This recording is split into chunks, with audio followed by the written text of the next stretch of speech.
सृष्टि कहते हैं। तो जो 13 कन्याएं थी, प्रथम दिति नाम की कन्या थी, जिस दिति के 39 देवता मरुत गण उत्पन्न हुए। दूसरी कन्या अदिति थी और अदिति के मरुद गण उत्पन्न हुए। तीसरी कन्या धनु नामक एक कन्या थी, उसके 61 जो है दानव उत्पन्न हुए। चौथी कन्या का नाम काष्ठा नाम रखा था। उस काष्ठा से संसार में जो एक खुर वाले पशु हैं, जैसे घोड़ा है, खच्चर है, इस प्रकार के एक खुर वाले पशुओं की उत्पत्ति हुई। पांचवी कन्या अरिष्टा थी। उस अरिष्टा के गर्भ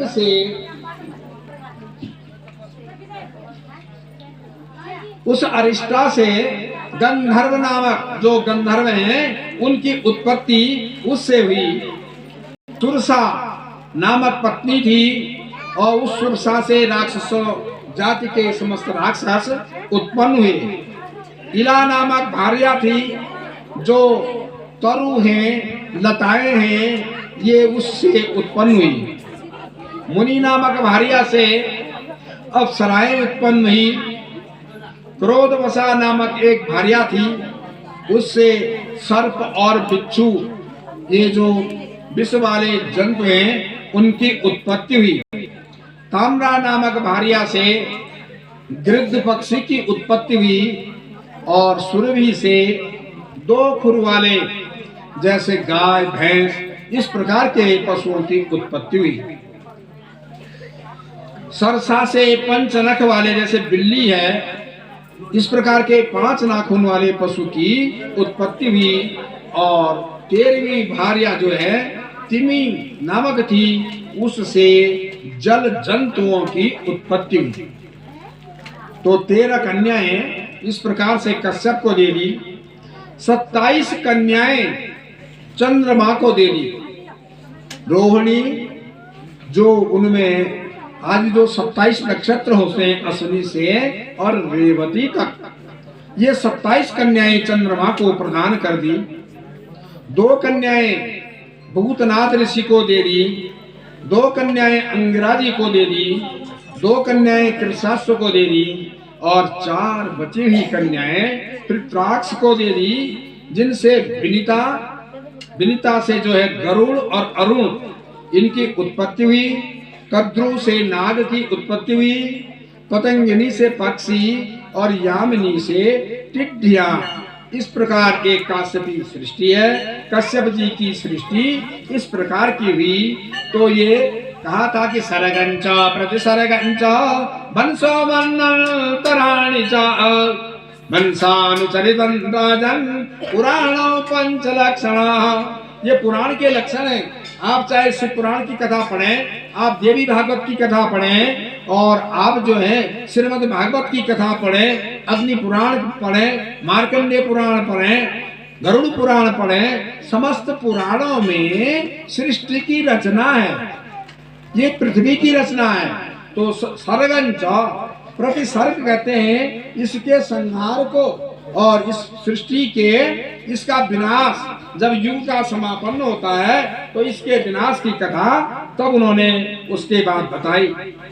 शिव महापुराण की कथा नैमिषारण्य तीर्थ पर समस्त ऋषिगण सूत जी के मुख से कथा सुन रहे हैं। और 10वें दिन की कथा प्रारंभ हो रही थी कि उतने में वायुदेव, वहां यज्ञ भी उनका साथ चल रहा था। तो 10वें दिन के यज्ञ के पश्चात जब वे लोग यज्ञांत स्नान करने के लिए जल यात्रा के लिए गए, जल यात्रा के पश्चात यज्ञ का अंतिम स्नान करने को वे लोग पहुंचे और पहुंच करके आए। तो फिर उनसे कह रहे हैं, कृपया हे सूत जी, अब हमें जो पुराण के वक्ता हैं व्यास जी, उनके जन्म की और उनके कार्यकलाप की जो है कथा हमें सुनाइए। उन्हें इस प्रकार की शक्ति कहाँ से प्रदान हुई? उन्होंने 18 पुराणों की रचना की, ये शक्ति उन्हें कहाँ से प्रदान हुई? तो कृपया व्यास के चरित्र की कथा, जन्म की कथा और उनके पुराण रचनाओं की कथाओं का वर्णन आप हमें बताइए। मुनयो ऊचू, तो समस्त मुनि सूत जी से कहते हैं, जासुतपत्तिम महाबुद्धे ब्रूहि सूता दयानिधे कृपया परया असामिन कृतार्थानिन कुरु प्रभो। हे प्रभु, हमको कृतार्थ कीजिए, धन्य धन्य कीजिए, व्यास जी के जन्म की कथा सुनाइए, उनके पुराण रचना की शक्ति की कथा हमें सुनाइए। मुनयो ऊचू नामना सत्यवती विहिता विहितेन नवोदिती विवाहिता कुशा देवी राज्ञा संतनुना किला। प्राचीन समय पर हमने सुना कि वह जो सत्यवती व्यास की माता थी, राजा शांतनु को उनकी शादी हुई। कहा शांतनु, कहा राजा, और यहाँ व्यास जी की कहाँ से उनकी उत्पत्ति हो गई, इसकी कथा आप हमें कहिए। सूतो वाचा, सूत जी भागवत सुनाते हुए उनसे कथा का प्रसंग कहते हैं। एकदा तीर्थयात्राया ब्रजन्योगी पराशरा।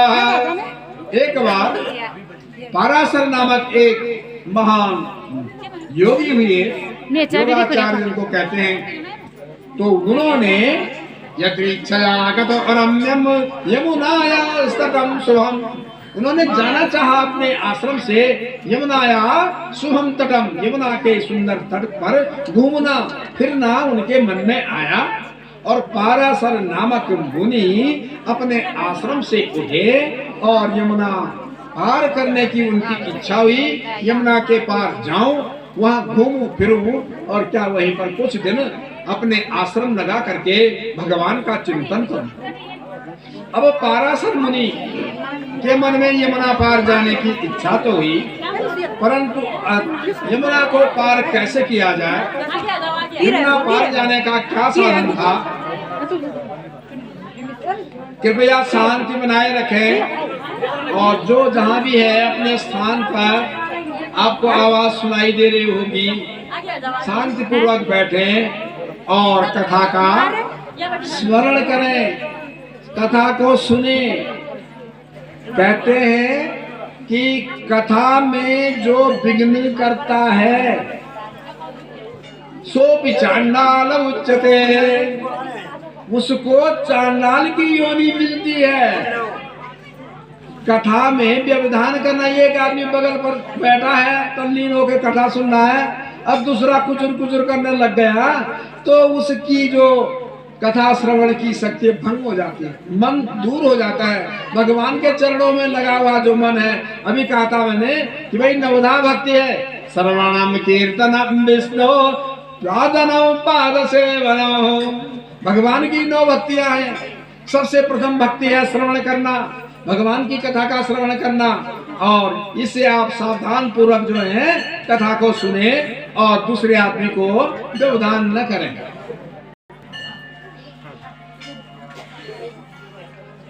नयस्व यमुना अपारम जलयाने नमामला।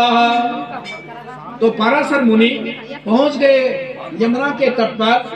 यमुना के तट पर पहुंच करके क्या किया जाए, यमुना पार करनी थी तो वहाँ एक जो है मल्लाह माने नाव चलाने वाला, वो यमुना के तट पर था। उसकी नाव में बैठ करके यमुना के पार जाना था। तो उन्होंने उस मल्लाह से कहा कि मल्लाह, मुझे यमुना पार करना है और आप मुझे बैठा करके मुझे यमुना पार कराइए। तो एक यमुना पार कराने को उस मल्लाह से कहा। तो उस समय वह मल्लाह जो है दिन का भोजन कर रहा था, मध्याह्न का भोजन हो रहा था।